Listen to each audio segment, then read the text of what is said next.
Como é bom fazer parte de uma igreja internacional, não? Sim. Sim. Aqui nós temos diretamente da igreja de Paris a nossa irmã Sara nos visitando. E também nosso irmão Arleson, diretamente de Paris, nos visitando também. Se é a sua primeira vez aqui, nós somos uma igreja cristã internacional. O que isso implica? Implica que somos cristãos, fazemos parte de uma igreja e estamos em vários países do mundo, amém? Então só na Europa somos 14 países aqui. Estamos na China, na Austrália, nos Estados Unidos, na América do Sul, amém? No Brasil também estamos. E agora em Portugal. E eu e minha amada esposa, Ana, nós nos mudamos para cá faz 4 meses para começar essa igreja aqui, amém? Já existiam alguns discípulos antes, como Juliana, Tatiele, Douglas aqui. E oficialmente nós implantamos essa igreja, tivemos nosso culto inaugural faz nem um mês, na verdade. Que nós começamos, então isso aqui, irmãos, é o menor tamanho que a igreja vai estar na história. O que vocês estão olhando aqui é o menor que a nossa igreja já será na história da igreja, amém? Então, e se a gente fala da igreja, tem coisas maravilhosas na igreja. Mas sabe o que mais tem na igreja? Pecados. E sabe o que ainda mais tem na igreja? Problemas. E, irmãos, se eu puder falar algo que poderia resolver quase todos os problemas da igreja. Algo que resolve tudo é Jesus Cristo, amém? Mas algo que pode resolver quase todos os problemas, 99% dos problemas da igreja. Sabe o que é? Batismo. Batismo. A gente precisa de mais pessoas para cantar aqui? Batiza. A gente precisa de alguém para tocar um violão e uma bateria aqui? Batiza. A gente precisa de mais contribuições para pegar um lugar maior? Batiza. A gente precisa de mais trabalhadores nas universidades para poder convidar pessoas para estudar a Bíblia? O que a gente vai fazer? Batiza. A gente precisa de mais portugueses, não só africanos, brasileiros, mas mais portugueses. O que a gente precisa fazer? Batiza os portugueses, amém? Precisa de alguém que tem carro aqui, para poder transportar os discípulos, para um dia a gente fazer um retiro, talvez lá em Faro, talvez lá no Algarve. O que a gente precisa fazer? Batizar alguém que tem carro, amém? Irmãos, uma solução que resolve 99% dos problemas da igreja é batismos, amém? O que é batismo? Olha lá em Lucas capítulo 1. Vamos lá, Lucas. O batismo era algo já feito pelos judeus. No entanto, foi só com Jesus Cristo. E com a criação da igreja em Atos 2, lembra, a gente está estudando o livro de Atos, amém? Em Atos 2 nós vemos que o batismo ele é instituído agora como perdão dos pecados. Em Lucas 1, 77, na verdade 76, a Bíblia diz: E você, menino, aqui não está falando de Jesus, aqui está falando de João Batista, será chamado profeta do Altíssimo, pois irá diante do Senhor para lhe preparar o caminho, para dar ao seu povo o conhecimento da salvação, mediante o quê? O perdão dos pecados. Ou seja, como que nós hoje podemos ser salvos? Você já se perguntou isso? Será que hoje eu sou salvo? Será que em algum momento da minha vida eu já fui salvo? Será que para ser salvo eu preciso aceitar Jesus no meu coração? Será que para ser salvo eu precisaria ter sido batizado quando criança? O que precisa acontecer para alguém ser salvo? Quando Deus perdoa os seus pecados. É isso que a Bíblia diz. Quando os seus pecados são perdoados, aí você é salvo. Ou seja, não é algo que você vai se salvar, mas Deus vai decidir perdoar todos os seus pecados que um dia vocês pecaram contra Deus. Amém? Sim, amém. Mas em que momento há o perdão dos pecados? Olha lá em Atos capítulo 2, que é o que nós estudamos. Atos 2:38 diz: Pedro respondeu: Arrependam-se cada um de vocês, seja batizado em nome de Jesus Cristo. Para o quê? Perdão dos pecados, amém? Ou seja, qual é o momento no qual você recebe o perdão dos pecados? No momento do batismo, amém? Sabe, irmãos, o batismo, ele não só traz o perdão dos pecados, mas de acordo com a Escritura, ele traz também o Espírito Santo. Você recebeu o Espírito Santo e o perdão dos pecados no momento que você e eu fomos batizados, amém? O batismo do grego é baptizo, que significa imersão. Imersão em quê? Em suco de uva? Não. Imersão no Rio Tejo? Sim, no Rio Tejo, porque é imersão em água, amém? O batismo significa imersão em água. Agora, sabe qual a melhor coisa que pode acontecer com você depois do seu batismo? A morte. Porque se o perdão dos pecados nós recebemos no momento do batismo, ou seja, nós estamos salvos, morrer então seria ir para o céu, seria estar com Deus, e a gente não precisaria mais sofrer aqui na terra, amém? Agora, se você quiser continuar vivo depois do batismo, há a possibilidade de um dia você voltar para trás nos seus pecados e perder a sua salvação. Não quer dizer que você vai ter que ser batizado de novo, mas você vai ter que se restaurar espiritualmente. Então a melhor coisa que pode acontecer com você e comigo depois do batismo é termos morrido. Mas aqui ninguém morreu depois do batismo. Então por que será, por que razão que Deus nos mantém vivo aqui na terra? Vamos lá, Lucas. Por que a gente está vivo então aqui? É para trabalhar? É para fazer dinheiro? É para ter uma carreira? Para constituir família? Tudo isso vai deixar de existir. Um dia a minha esposa, ainda que seja linda, ela vai deixar de existir. Um dia a casa que nós estamos vai deixar de existir. O nosso trabalho vai deixar de existir. Então o que pode existir para a eternidade? Vamos lá, Lucas. A salvação não só sua, mas de outras pessoas. Por isso que Deus nos mantém vivo. Deus nos mantém vivo para que nós possamos ajudar outras pessoas a alcançar a salvação, né? Esse é o propósito de um discípulo de Jesus Cristo.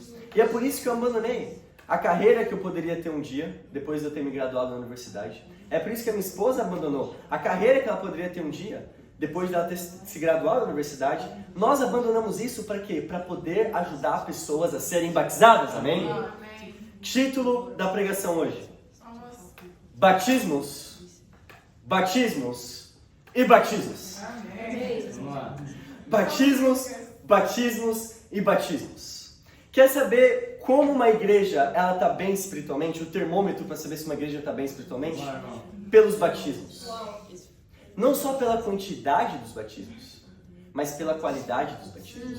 Ver pessoas que realmente se arrependeram dos seus pecados, creem em Jesus Cristo e foram batizados, amém? Eu lembro do dia do meu batismo. Foi lá em São Paulo, fazia 7 graus Celsius. Muito frio. Foi numa noite de terça-feira, depois de uma reunião de integrais. E foi incrível, irmão. Foi o melhor momento da minha vida. Melhor ainda que meu casamento. Foi o dia do meu batismo, amém? E o meu casamento foi o segundo melhor dia da minha vida, amém? E talvez o terceiro melhor vai ser quando eu tiver um filho. E talvez quando ele for batizado vai ser ainda melhor, amém? A minha oração todos os dias é essa, que Deus, que os meus futuros filhos não só nasçam com saúde, mas que eles um dia sejam batizados. Amém. Muito bom, irmão. Pode nascer homem, pode nascer mulher, pode nascer feio, bonito. Meu filho pode ser um jogador de futebol, porque os brasileiros são bons em fazer jogadores de futebol para vender para o Real Madrid e fazer muito dinheiro. Não importa o que meu filho vai fazer, mas eu só quero que meu filho nasça saudável e seja batizado. Amém. E é isso que nós devemos ser. Talvez nem todos tenham filhos aqui, mas eu tenho certeza que o que o Danilo pensa do filho dele é que um dia o Lucas se torne um discípulo. Amém. Mas que igreja o Lucas vai crescer? O Lucas vai crescer numa igreja morta, que canta as canções assim, que ainda que a canção seja de repetir, você tá lendo lá, vendo que é só repetir o que o Danilo tá falando? Que igreja que o Lucas vai crescer? Vamos lá. Numa igreja onde não tem um ministério de estudantes bem estabelecido? Numa igreja onde, na verdade, ele vai ter os exemplos da vida dele na escola mais do que na igreja? Em que igreja nós vamos deixar para os nossos filhos, para a próxima geração? Irmãos, precisamos construir uma igreja aqui em Portugal que vai ter um impacto eterno, que vai eternizar a vida de pessoas, amém? E é por isso que eu deixei para trás um namoro que eu tinha com uma menina aleatória que não era uma discípula. É por isso que eu deixei para trás as festas que eu ia, a masturbação, a pornografia que eu fazia todos os dias. Por isso que eu deixei tudo isso para trás, para viver a vida que Deus quer que eu viva, amém? No meu batismo. Hoje vamos estudar Atos capítulo 8. Vamos lá, irmão. E antes de estudarmos, eu queria fazer uma oração. Vamos lá, irmão. Pai amado Deus, obrigado por estarmos aqui reunidos, Deus. Eu oro, Pai, para que nós entendamos não só o significado do batismo, mas o impacto que o batismo ele tem nas nossas vidas. Não só nas nossas vidas, mas nas vidas de outras pessoas, Pai. Não há nada tão impactante do que ver alguém ser batizado, Pai. Essa deve ser um dos maiores momentos da semana, Pai. Onde nós esperamos chegar ao culto de domingo para vermos alguém ser apresentado aqui na frente, Pai. Eu oro para que nós possamos ter essa gana, essa vontade de ver pessoas serem salvas, Pai. Não só pelo fato de alguém ser batizado, mas pelo fato de alguém ser salvo, Pai. A salvação é a coisa mais preciosa de todas, Pai. Mais preciosas, Pai. A salvação é a razão pela qual estamos aqui hoje, é a razão pela qual nós fazemos o que fazemos, Pai. É para um dia estarmos com o Senhor nos céus. É por Jesus Cristo na cruz. Então, oro, Deus, para que nós saímos daqui inspirados. Se alguns de nós aqui não foram batizados ainda, que possam sair daqui com a decisão clara de ser batizado, Pai. E se alguns de nós aqui já fomos batizados, eu oro para que nós tomamos a decisão de ajudar outras pessoas a serem batizadas, Pai. É em nome de Jesus que eu oro por isso e agradeço. Amém. Amém. Atos capítulo 8, versículo 1. A Bíblia diz: E Saulo estava ali consentindo na morte de Estevão. Como vimos no culto passado, nós estudamos Atos capítulo 7 e vimos que Estevão foi apedrejado. E uma das pessoas que apedrejou Estevão foi Saulo. Continuando. Naquela ocasião, desencadeou-se grande perseguição contra a igreja em Jerusalém. Todos, exceto os apóstolos, foram dispersos pelas regiões da Judéia e de Samaria. Alguns homens piedosos sepultaram Estevão e fizeram por ele grande lamentação. Saulo, por sua vez, devastava a igreja, indo de casa em casa, arrastava homens e mulheres e os lançava na prisão. Os que haviam sido dispersos pregavam a palavra por onde quer que fossem. O que acontece com a igreja do primeiro século? Mais perseguição. Porque se você toma a decisão de ser um discípulo, você vai ser perseguido. Isso é fato. Se você não tem sido perseguido no seu trabalho, na sua universidade, é porque talvez você não está vivendo como discípulo. Porque a Bíblia deixa claro que todos que decidem seguir a Jesus serão perseguidos. E aqui não foi diferente. A igreja do primeiro século aqui estava sendo perseguida. A igreja aqui já tinha 5.000 discípulos, mais ou menos. É isso que os historiadores eles pensam. Agora imagina isso. Um dia a igreja de Lisboa, com 5.000 discípulos, não vai caber aqui, a gente vai precisar de um lugar muito maior. E mesmo com 5.000 discípulos, o governo de Portugal começa a perseguir a gente. Eles cancelam a nossa instituição aqui, eles tentam perseguir muita gente, eles matam uma pessoa que está aqui. O que você pensaria nesse momento? O que eu pensaria? Eu pensaria, cara, a gente já chegou a 5.000 discípulos. Agora é a hora da gente dar ficar um pouquinho mais quieto, né? Dar uma relaxada. Chegamos a 5.000 discípulos, tá muita perseguição, vamos ser sábios e vamos relaxar um pouco para que a perseguição ela passe um pouquinho e a gente possa, talvez daqui a um ano, continuar ainda mais forte.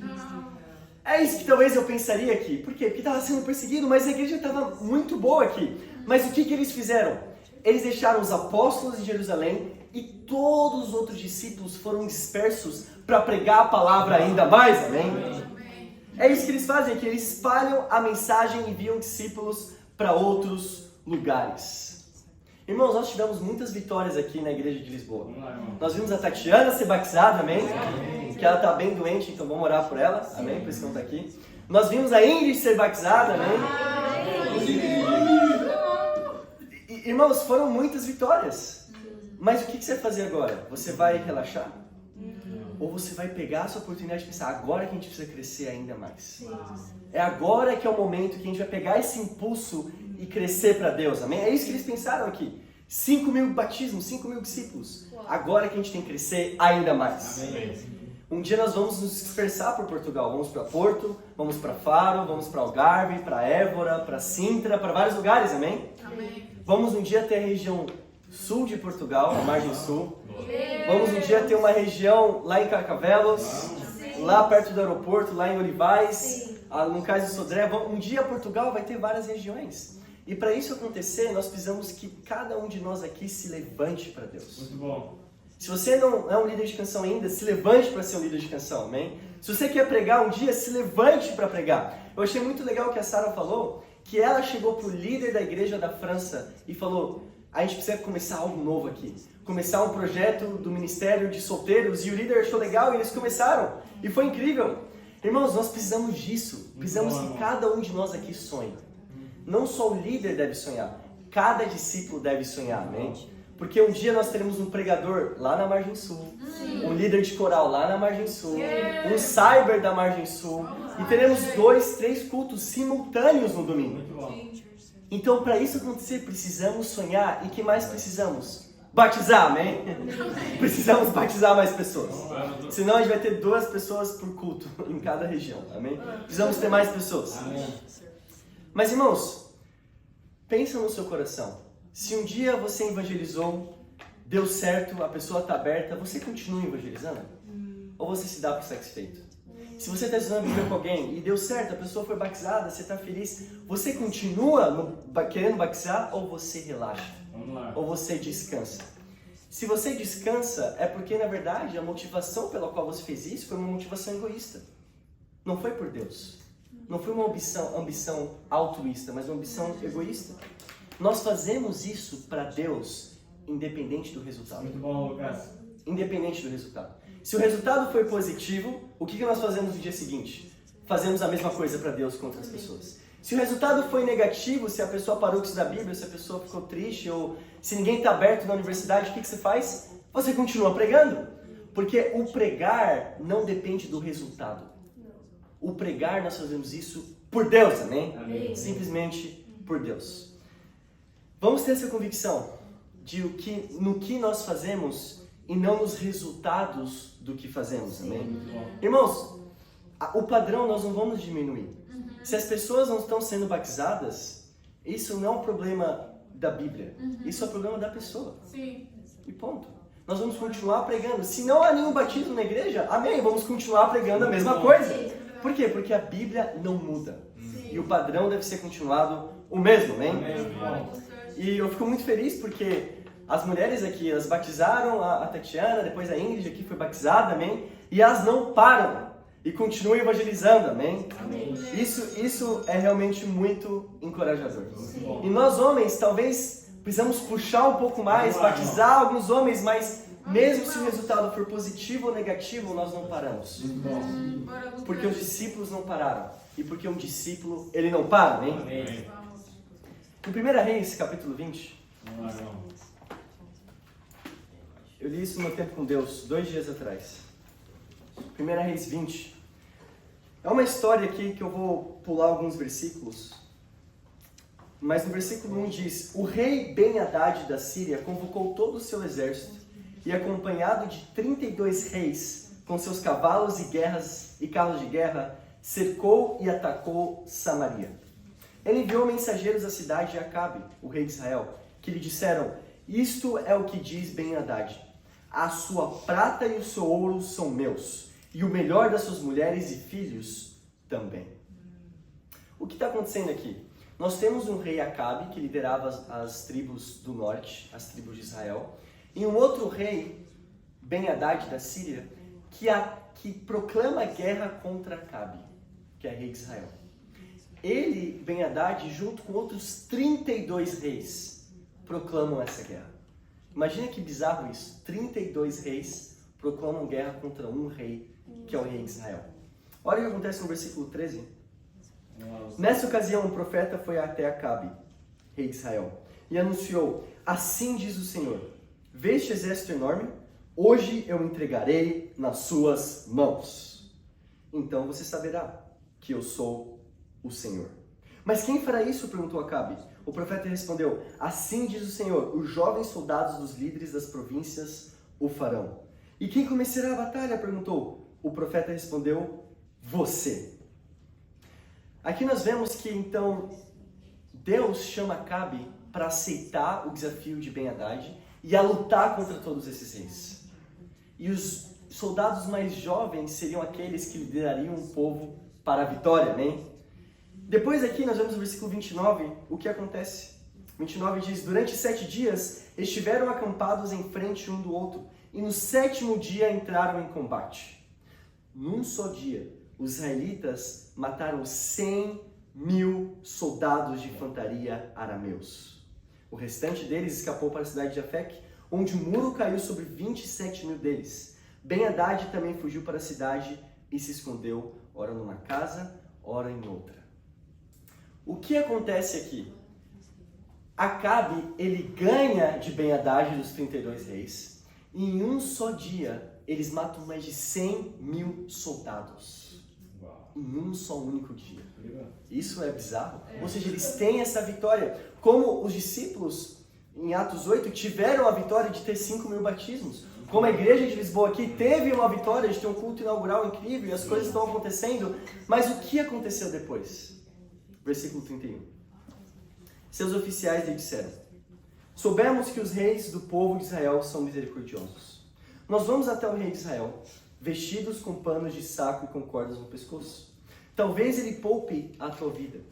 Vestindo panos de saco e tendo cordas envolvendo o pescoço, foram ao rei de Israel e disseram: teu servo Ben-Hadad diz, rogo-te que me deixes viver. O rei respondeu: ele ainda está vivo? Ele é meu irmão. Qual tinha sido a ordem de Deus? Que o rei não poderia continuar vivendo esse rei Ben-Hadad. Mas o que Acabe faz depois da vitória? Ele permite que o rei viva. E ainda chama ele de irmão. É muito bizarro porque um irmão nosso é quem faz a vontade de Deus. Às vezes eu fico com muita indignado quando eu vejo pessoas religiosas que não seguem a vontade de Deus me chamando de irmão. Quando eu vou, por exemplo, fui na FINAC lá procurar uma Bíblia, ou você vai, sei lá, para qualquer loja que tem uma Bíblia para comprar e as pessoas chegam e te chamam de irmão. Ô irmão, a paz do Senhor, como você tá? Mas como que a pessoa sabe que eu sou irmão dele? E se eu estou comprando a Bíblia para fazer uma magia em casa? Como que você sabe que alguém é seu irmão? Ainda mais alguém que faz a vontade contrária da vontade de Deus. Olha o que acontece no versículo 32. Versículo 33. Os homens interpretaram isso como um bom sinal. E de imediato aproveitaram o que ele tinha dito. Ou seja, eles tomaram proveito de Acabe ter chamado ele de irmão. Isso mesmo, teu irmão Ben-Hadad disseram. Traga-no aqui, disse o rei. Quando Ben-Hadad chegou, Acabe o fez subir no seu carro.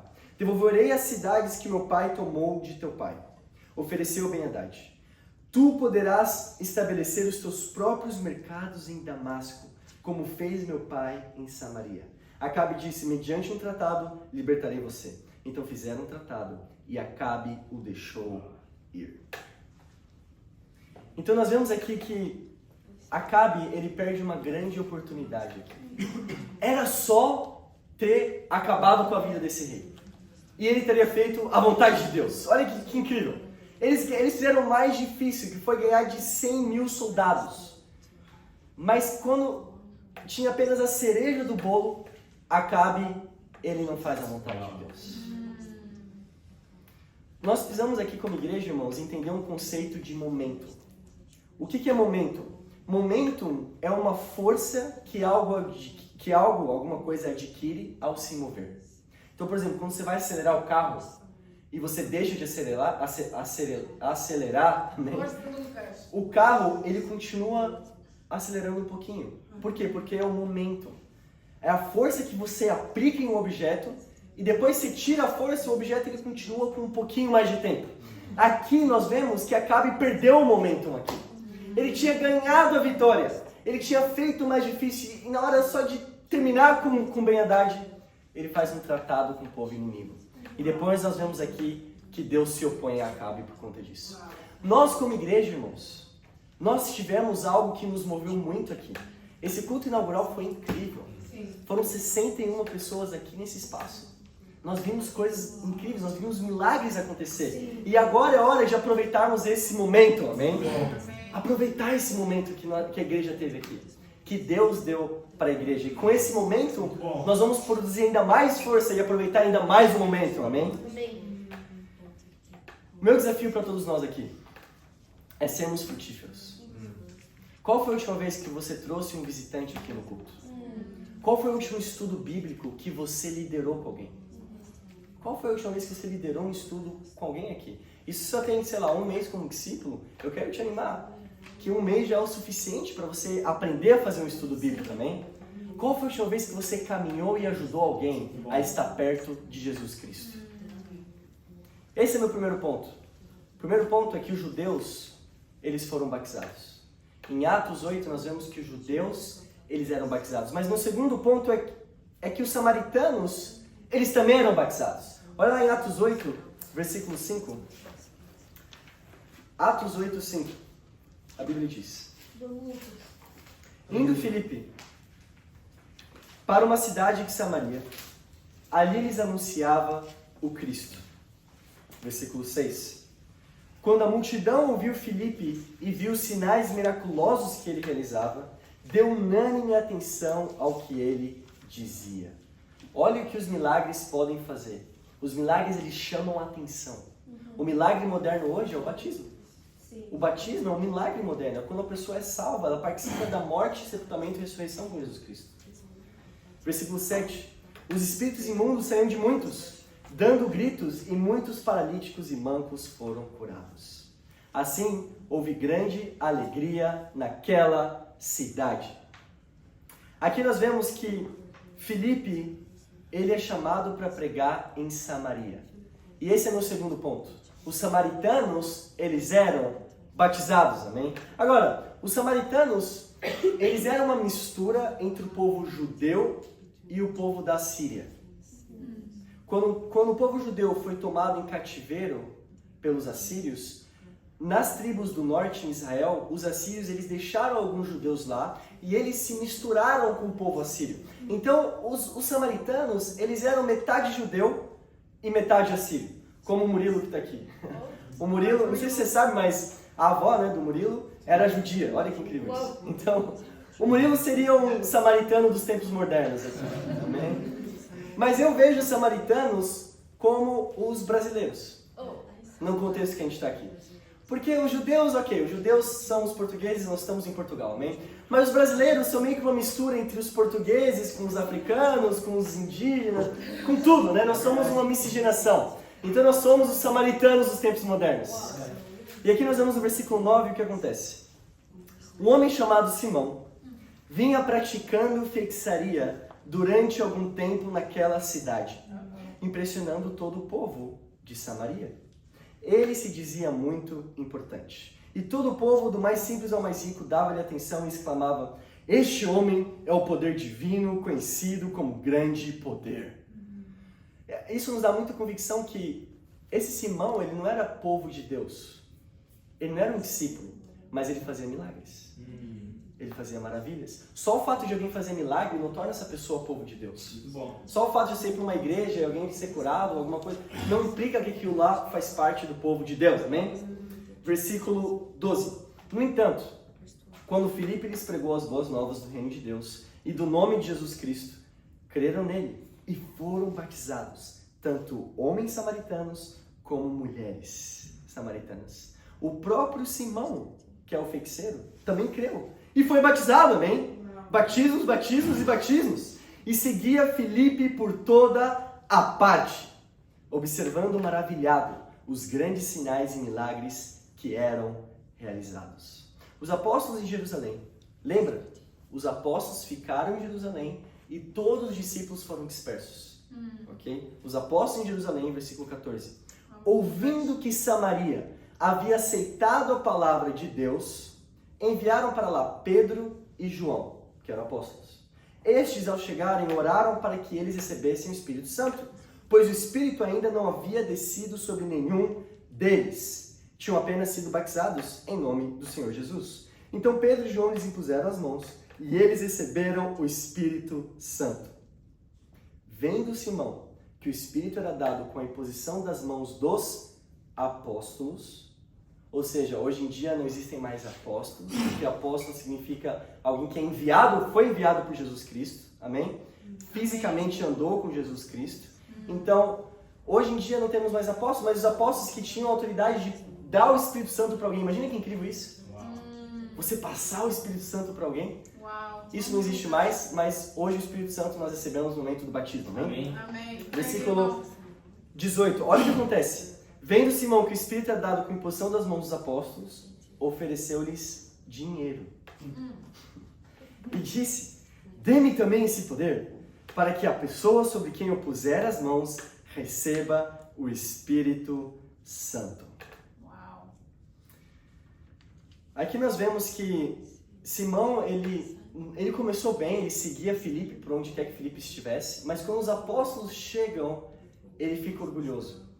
E ele começa a focar mais nos milagres do que no próprio batismo que aconteceu com ele. E no versículo 20, isso fica muito claro. Diz, Pedro respondeu, pereça com você o seu dinheiro. Você já levou uma discipulada assim já na sua vida? Pereça você com esse seu pecado. Imagina isso. Você pensa que pode comprar o dom de Deus com dinheiro? Você não tem parte nem direito algum neste ministério. Uau. Porque o seu coração não é reto diante de Deus. Arrependa-se dessa maldade e ore ao Senhor. Talvez Ele perdoe tal pensamento do seu coração.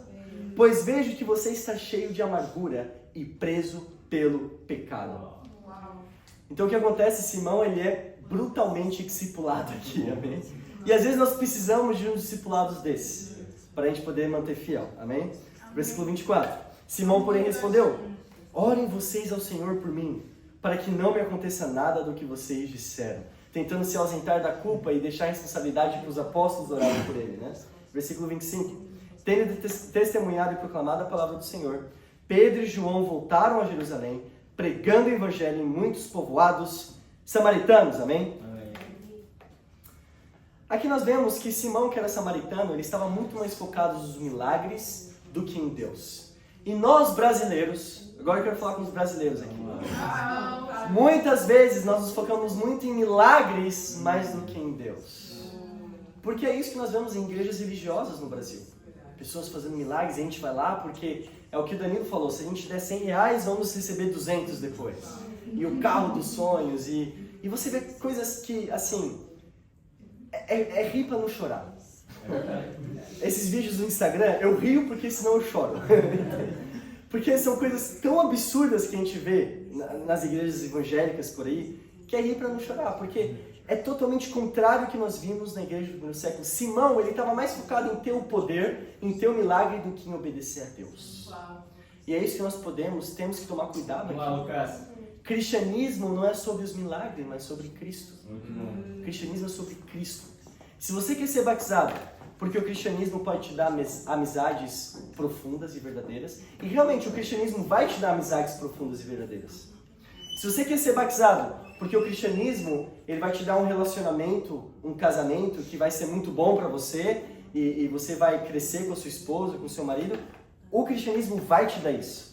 Mas se você quer ser batizado por causa disso, então é melhor que você não se batize. Muito bom, irmão. Se você quer ser batizado porque, não sei, você achou o Juliano fish, você achou a Dina uma pessoa muito fish, e você quer fazer parte de um clube social que você vai ter amigos, é melhor que você não seja batizado.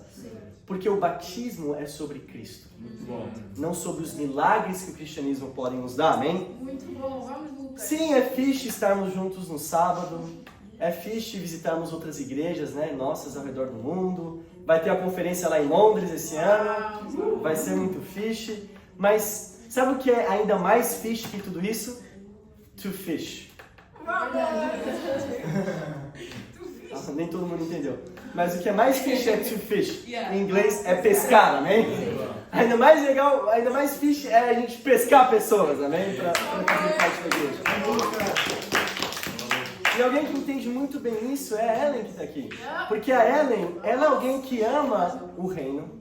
Ela é alguém que ama os milagres. E é legal amar os milagres. A Ellen, ela tá toda hora vendo o Spotify, mostrando o Spotify da igreja para as pessoas, as músicas que nós temos. A Ellen é alguém que quer fazer um ministério de EMS aqui, é alguém do Cyber, é alguém que ama o reino, ama passar tempo com os discípulos, mas é alguém que também batiza. A Ellen é alguém que também traz pessoas e batiza essas pessoas também. Então ainda mais legal, mas eu tenho que buscar o reino de Deus em primeiro lugar. Mas parte de buscar o reino de Deus em primeiro lugar é fazer que o reino de Deus cresça também, amém? Então, precisamos sim estar com o reino, gostar das amizades, mas formar ainda mais amizades. Amém? Amém. Qual que é o meu desafio? O título da aula é Batismos, Batismos, Batismos. O desafio do primeiro ponto é compartilhe sua fé todos os dias. Batize alguém, seja frutífero. Qual é o desafio do segundo ponto aqui? Compartilhe sua fé todos os dias, amém? Batize. Vamos ver os judeus, os portugueses serem batizados. Amém. Vamos ver os brasileiros, os samaritanos também serem batizados, amém? Mas falta alguém também para ser batizado aqui em Portugal. Terceiro ponto, os gentios eram batizados. Não só os judeus, não só os samaritanos, mas os gentios também eram batizados. Quem eram os gentios na Bíblia? Os gentios eram todos aqueles que não eram judeus nem samaritanos. Isso que significa a palavra gentil. Você foi no versículo 26, a Bíblia diz: um anjo do Senhor disse a Filipe: vá para o sul, para a estrada deserta que desce de Jerusalém a Gaza. Ele se levantou e partiu.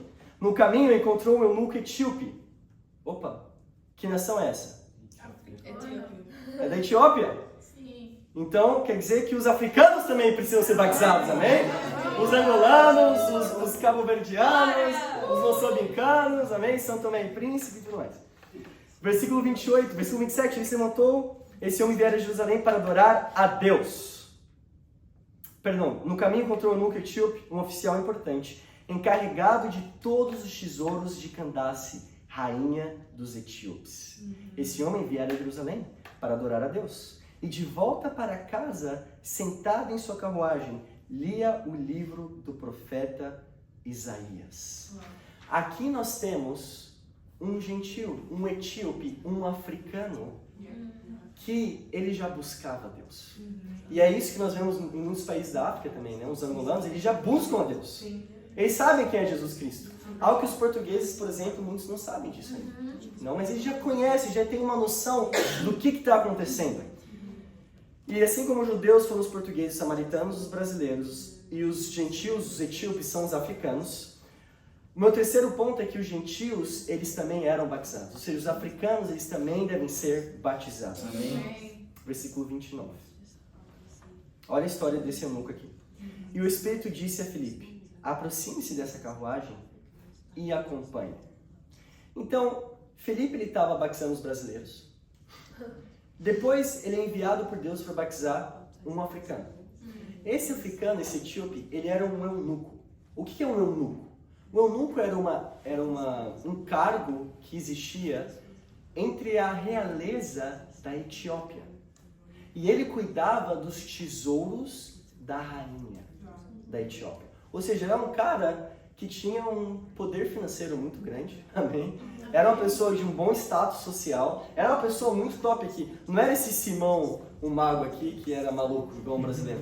Não, era um cara legal, um cara fixe, entende? E ele foi da Etiópia até Jerusalém numa carruagem. Uau. Isso demora meses, irmãos. Isso é a mesma coisa de Lisboa até Varsóvia, na Polônia, em uma carruagem. Ele fez isso por quê? Porque ele queria buscar a Deus, amém? Simplesmente por isso. E no caminho de volta para a Etiópia, ele encontra Filipe.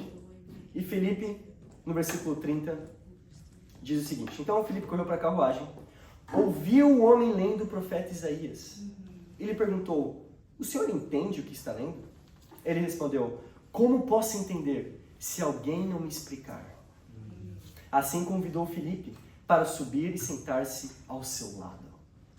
Então, esse etíope, ele era alguém humilde. Ele estava assim lendo Isaías, ele sentia um cargo social muito grande, ele estava numa carruagem, mas Filipe, que estava na rua, ele pergunta: você entende o que você está lendo? Ele falou: cara, eu não entendo. Então ele convida Filipe para entrar na carruagem, para explicar, para estudar a Bíblia com ele.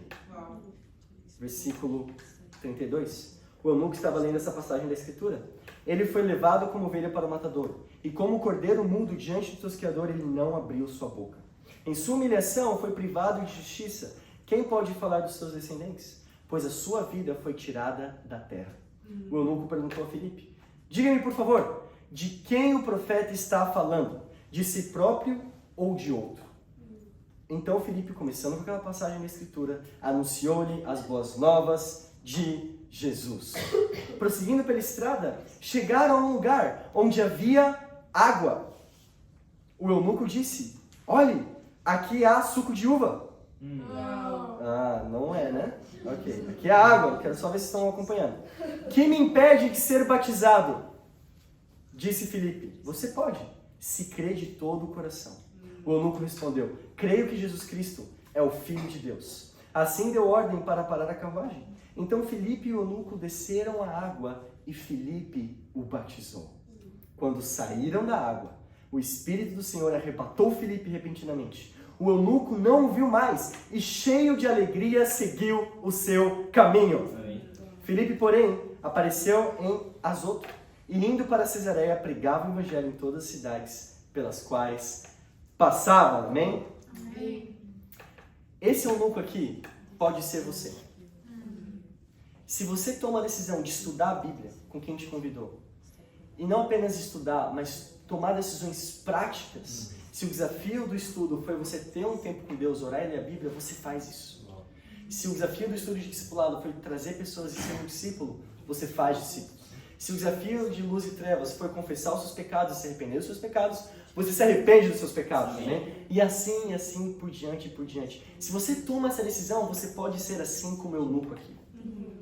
Há fortes evidências que esse eunuco, quando ele foi batizado, ele voltou para a África, ele voltou para a Etiópia, e ele foi um dos primeiros a anunciar Jesus Cristo na Etiópia. Uau. E a igreja começou lá na Etiópia com esse eunuco. Uma das versões mais antigas que nós temos da Bíblia hoje é uma versão africana. É a versão da Etiópia. Olha o impacto que uma decisão que você toma, uma decisão pode impactar não só você e você ser batizado, mas muitas outras pessoas serem batizadas, amém? Amém. Irmãos, em conclusão, Vamos lá, Lucas. eu só tenho uma pergunta para te fazer. Quem será batizado na próxima semana aqui? Quem será batizado? Qual vai ser a pessoa? Pode ser um português, pode ser um brasileiro, ainda que nós temos muitos brasileiros aqui, amém? Mas pode ser um brasileiro, amém?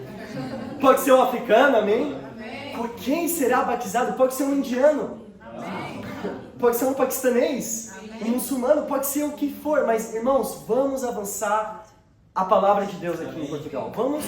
Vamos evangelizar todos os dias, nas universidades, no seu trabalho, no horário de almoço. Vamos evangelizar e ver pessoas serem salvas, amém? Amém. O batismo é o maior ato de amor que podemos ter por Jesus Cristo. Porque o batismo significa você morrer com Jesus Cristo, ser sepultado com Jesus Cristo e ressuscitar com Jesus Cristo. Para Ele será todas as glórias. Amém. Amém. Vamos.